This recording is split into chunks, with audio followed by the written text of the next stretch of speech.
Marilyn Mazzur, great to have you here. Welcome at the Kulturport Lounge here at ELBJAZZ Festival.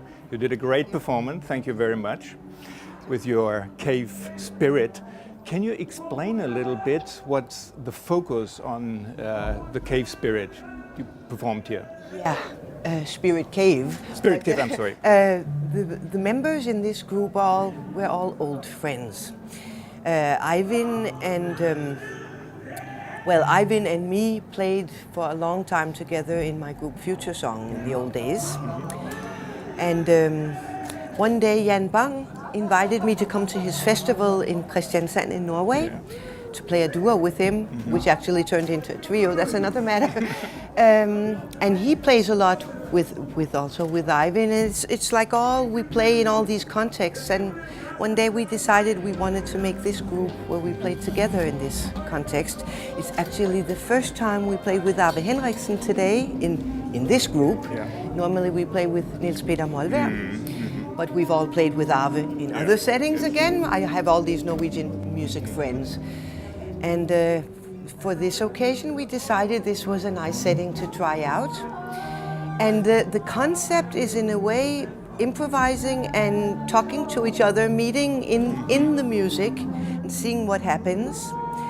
And the fun about playing with Jan Bang is that when someone plays something, he samples it and does something, who knows what, with it and sends it back, and then you get it back in a new way. Right, the electronic spirit. He samples these bits and changes it.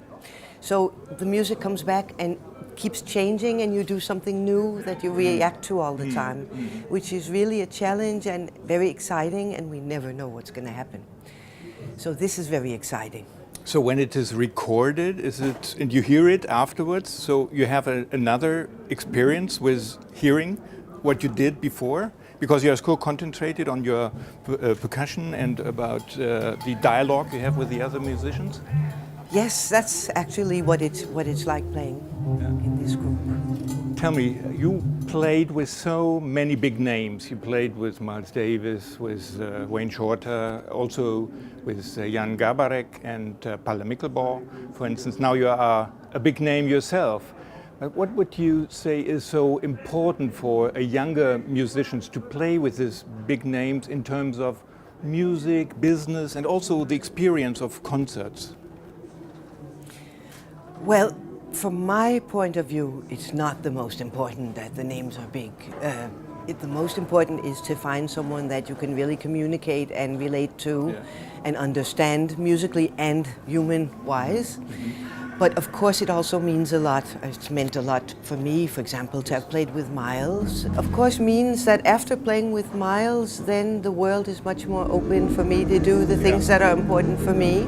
And of course also for young musicians today, when they play with more experienced people that also have a good name, it brings them, of course, out more. It's easier for them to get gigs, but it also is very inspiring musically, of course, that to play with someone that's really relaxed and knows about what it means to play music. So it's inspiring, of course, and you learn a lot from it. You played a lot in the United States, you played in Europe, of course. Is there any quality difference between the US and Europe? Or is it not the US and followed by European musicians? Is there a certain level? Well, yeah, for me there's a big difference in the mental approach to music. Yes. I really feel a lot at home in Europe. And I think it's a more collective spirit. It's not so much about being a star and being having a strong identity, but it's more about the music. It's my impression. That brings me to another question about language. Recently I had an interview with Gitte Henning, and I was asking her if it would be possible for her to sing in Danish language. Is it comparable? Is it somewhere fixed also with jazz? And she said, no way, no way. It's only possible in English for her. But she said, I know somebody, Marilyn Mazzur, she is wonderful in the Danish language to sing. In jazz. So, but I think it's interesting to know, because languages, the sound of languages is so different. If you sing German or English or Danish, what is it for you? Does it make a difference, the sound of the language with your drumming, with your percussion? Yeah, of course it makes a difference, but it's just a different expression. It's like music. It's like I play a lot of instruments. Yeah. So each instrument has its vibration, its sound. It doesn't mean one is more important or better than the other. It's just different qualities. Yeah. So for me, I think English is a great poetic language. But Danish has some other qualities. So it depends very much on the... It depends on the person and the singer and the words and a lot of things. But you are composing too. Are there any inspirations for you outside of music? Like, I know some have film or certain images or fine art even as an inspiration. They see an image, a picture, a painting, and they got an idea also for a melody, for music, for a little piece of sound. So. Definitely. Yeah. I mean, inspiration could be anything. I've discovered that it very often for me is nature. Yeah. It's like enjoying springtime, the trees, the sun, or a big storm it could be, or the ocean, things like that. It could also just be a mood. I'm in a certain mood that makes me want to express that in music. It could be relations to people. It could also be hearing some music that really is strong and, oh, that's a great energy. And then, not that it should sound like that, but the energy, I'd like to bring that energy into a piece. So there's many possibilities. Because I'm very much inspired by music to create images in my mind, for instance. So every time I hear music, I have different approaches to certain visuals. Yeah, I could understand that. And of course, it could be the other way. Yeah. As colors or paintings. Right. Could be music. There are not so many female musicians in the world of jazz. They're dropping more and more into the system. But is it an issue which are you interested in especially? Yes, it actually is. It has to, probably. Well, it has to be because for me it's very important that music is as whole as possible. And how could it be if there are not music with women also?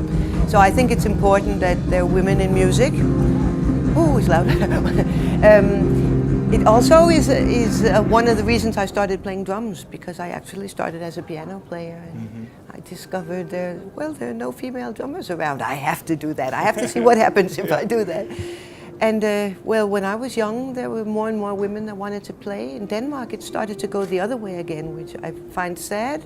On the other hand, it's a hard life, so I think it's up to people themselves. Yeah. It's not like women have to play it. It's not. I don't think like that. I just think it's great if there are a lot of women that want to play, and I think they probably have some other qualities also. They don't have to play on the rules and the conditions that mainly men invented. It's fun if we could think of another vibe, another way of playing without, I don't mean that we have to separate and say this is female, this is male, but it's good to have all the energy. Things, because the energy is also different also for the audience, if it's a male or a female energy. Right, at least it looks... It feel different also, probably. Yes, absolutely. So you're playing a lot of concerts, of course. You are invited to many festivals. What about the experience of ELBJAZZ? I mean, the situation, I think the atmosphere is very special here, directly in the harbor. Yes, it is. I love it here, and I'm happy that I made it here. I was worried this afternoon because it rained a lot. Yes, it did. People don't want to stand in the rain. They don't all have to stand in the rain, but a lot of people would have. But then the sun came. Yes. So what could I complain about?